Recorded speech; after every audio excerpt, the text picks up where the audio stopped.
What's going on, y'all? It's January. It's that New Year's resolution time.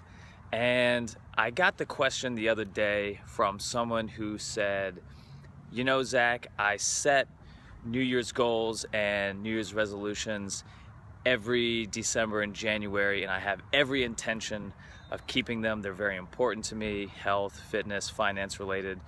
Yet, despite all my efforts, they never come to fruition. Always end up, for one reason or another, letting life get in the way. And that's totally understandable.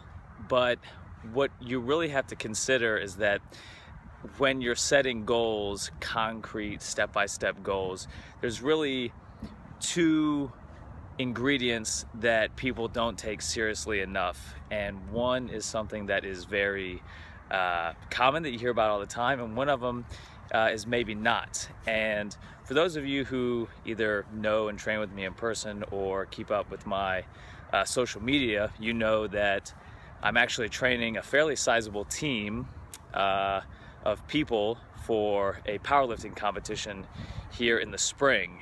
And I really like the idea of a competition for New Year's goal, New Year's resolution, because it follows these two ingredients that I'm going to tell you about. And that is, one, having a deadline, and two, having stakes associated with accomplishing or not accomplishing your particular goal or task. So obviously, in the case of something like powerlifting, the meet is going to happen on a certain day, come rain or shine.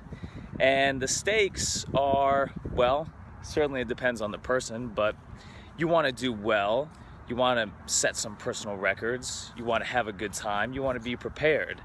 Once you register for something like that, the training is going to come. You're going to fit it in whether you like it or not, because you have this date looming ahead of you. And even if you don't do your training as well as maybe what you had planned, the point is you're probably going to end up putting in 250% more effort into your training than if you weren't signed up in the first place.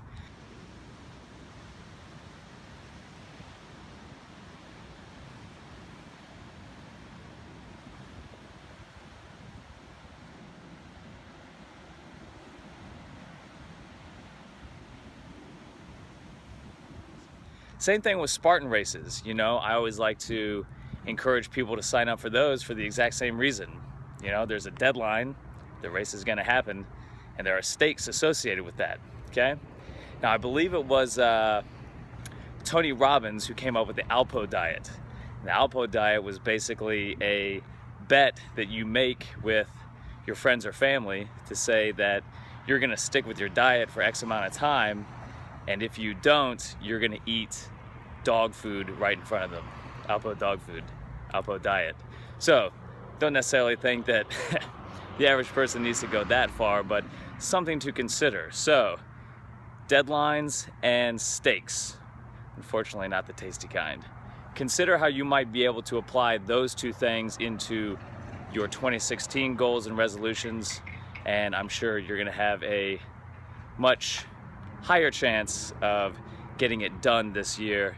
And again, don't try to plan out too far in the future, 2 or 3 months ahead of time. Let me know how it goes.